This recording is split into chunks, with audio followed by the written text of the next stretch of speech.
इस वीडियो में आप सीखेंगे कि पाइथागोरस प्रमेय का विलोम क्या होता है। यदि किसी त्रिभुज की कोई एक भुजा का वर्ग अन्य दो भुजाओं के वर्गों के योग के बराबर हो तो पहली भुजा के सामने का कोण समकोण होता है। यानी कि पाइथागोरस प्रमेय का जो विलोम है ये क्या है, इसे समझने से पहले हमको पाइथागोरस प्रमेय को समझना जरूरी हो जाता है। क्योंकि जब हमको पाइथागोरस प्रमेय पता नहीं रहेगा तो उसका उल्टा यानी उसका विलोम को कैसे समझते हैं। तो सबसे पहले पाइथागोरस प्रमेय को हम समझते हैं। पाइथागोरस प्रमेय पाइथागोरस प्रमेय क्या होता है। तो एक समकोण त्रिभुज में, यानी कोई त्रिभुज समकोण है और समकोण त्रिभुज में कर्ण का वर्ग, जो समकोण त्रिभुज का कर्ण है उसका यदि हम लोग वर्ग करेंगे यानी उसका स्क्वायर करेंगे तो शेष दो भुजाओं के वर्गों के योग के बराबर होता है। पाइथागोरस प्रमेय, एक समकोण त्रिभुज में कर्ण का वर्ग शेष दो भुजाओं के वर्गों के योग के बराबर होता है। समकोण त्रिभुज में समकोण बनाने वाले जो जो जहाँ पे समकोण बनता है उसके सामने वाले भुजा को कर्ण बोलते हैं। और लंब और आधार परस्पर मतलब एक दूसरे को परस्पर होते हैं, यानी ये लंब हो जाएगा तो ये आधार होगा तो ये लंब। तो पाइथागोरस ने बताया कि कर्ण स्क्वायर बराबर होता है लंब स्क्वायर प्लस आधार स्क्वायर।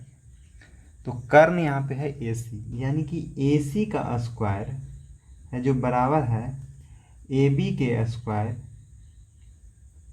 और प्लस BC के स्क्वायर के। पाइथागोरस प्रमेय, तो एक समकोण त्रिभुज में कर्ण का वर्ग शेष दो भुजाओं के वर्गों के योग के बराबर होता है। तो यानी कर्ण का वर्ग करेंगे, कर्ण का स्क्वायर करेंगे तो जो लंब का स्क्वायर और आधार के स्क्वायर के योग के बराबर होगा। तो यहाँ पे ABC एक समकोण त्रिभुज है जिसका B कोण है जो समकोण है, तो समकोण के सामने वाला भुजा को कर्ण बोलते हैं और एक को लंब मानेंगे तो दूसरा अपने आप आधार हो जाएगा।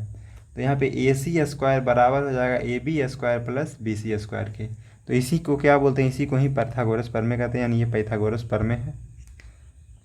तो इसका हम लोग को विलोम जानना है कि पाइथागोरस प्रमेय का विलोम क्या होता है। पाइथागोरस प्रमेय का विलोम यानी जो पाइथागोरस प्रमेय है उसका उल्टा क्या होगा। तो यदि किसी त्रिभुज की कोई एक भुजा का वर्ग, यानी कोई एक भुजा का जो वर्ग है दो भुजाओं के वर्गों के योग के बराबर हो तो जो पहली भुजा है यानी जो पहले हम भुजा माने वो भुजा के सामने वाला कोण कैसा हो जाएगा, समकोण। ठीक है, तो हम सबसे पहले मान लेते हैं कि ये जो ABC एक त्रिभुज है, तो ये त्रिभुज में यानी कि त्रिभुज ABC में, ठीक है, जो AC का स्क्वायर है, जो AC का स्क्वायर है बराबर है AB के स्क्वायर और प्लस BC के स्क्वायर के। तो यहाँ पे ध्यान देना है कि जो एक भुजा का वर्ग यानी कोई एक भुजा का हम वर्ग निकाल रहे हैं तो अन्य दो भुजाओं के वर्ग हो, यानी ये भुजा और ये भुजा के वर्ग यानी इसका दोनों का जोड़ के बराबर हो तो पहली भुजा के सामने का कोण समकोण होता। तो पहली भुजा किसे मान रहे हैं, तो AC। तो यानी जो AC भुजा इसके सामने का जो भी कोण बनेगा ये कितना डिग्री का बनेगा, तो 90 डिग्री का बनेगा। तो यानी पाइथागोरस प्रमेय का विलोम यही है कि यदि किसी त्रिभुज में मतलब कोई एक भुजा का वर्ग निकालेंगे ना जो बराबर हो जाए दोनों भुजाओं के वर्गों के योग के, तब हम समझेंगे कि हम सफल हैं, यहाँ पे हमें समझ में आ गया है। तो यानी AC के स्क्वायर बराबर हो जाएगा AB के स्क्वायर प्लस BC के स्क्वायर के। तो यहाँ पे AC की जो सामने वाला भुजा होगा यानी जो सामने वाला कोण होगा वो कितना डिग्री का होगा, तो 90 डिग्री का होगा। यानी कि जो यदि ऐसा होता है तो AC के सामने यानी जो AC भुजा है AC के सामने, तो AC के सामने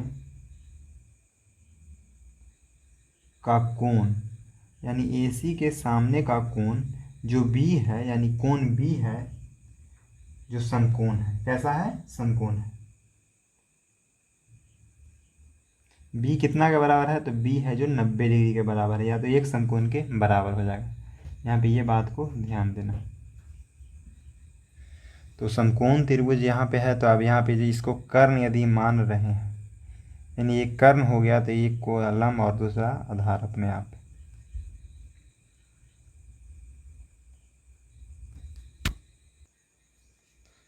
क्वेश्चन है कि त्रिभुज ABC में AB बराबर 4 सेंटीमीटर है, BC बराबर 3 सेंटीमीटर है और AC बराबर 5 सेंटीमीटर है।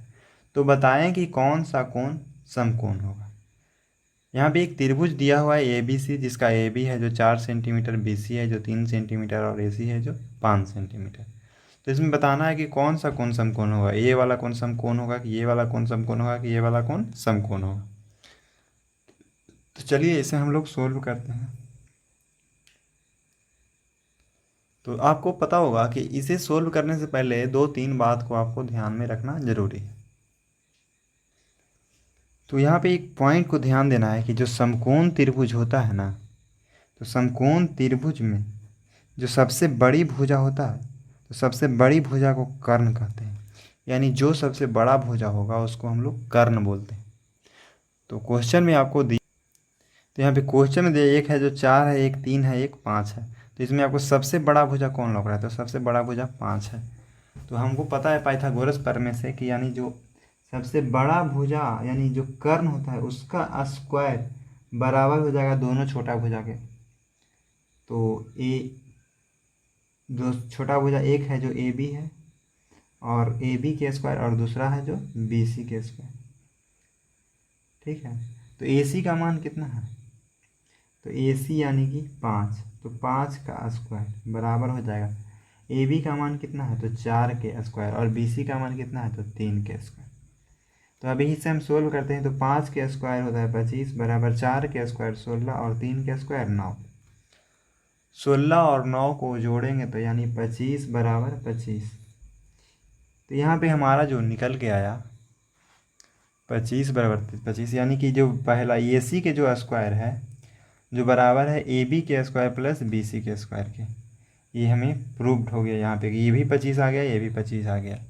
तो अब जो पहले भुजा कौन माने थे, तो पहला भुजा AC था, तो यानी AC के सामने वाला, AC के जो सामने वाला कोण होगा जो कितना डिग्री का बन जाएगा, तो 90 डिग्री का बन जाएगा। ये कितना डिग्री का होगा, 90 डिग्री का होगा।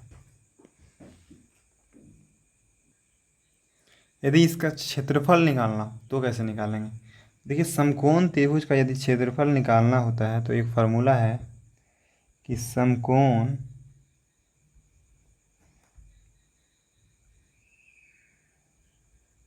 त्रिभुज का क्षेत्रफल, तो समकोण त्रिभुज का जो क्षेत्रफल होता है कैसे निकलता है, तो समकोण त्रिभुज का क्षेत्रफल बराबर होता है 1/2 इंटू आधार गुने ऊंचाई, यानी आधार जो नीचे वाला है ऊंचाई, ये इसको मान रहे हैं तो ऊंचाई।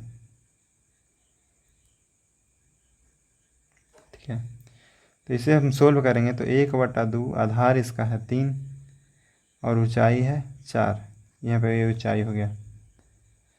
तो 1/2 गुने 3 गुने 4, तो यानी 4 तिया 12, 12/2, 12/2 का मतलब 2 6 12, यानी कि जो इसका आंसर आ जाएगा कितना आ जाएगा, 6 centimetre square, 6 centimetre square answer.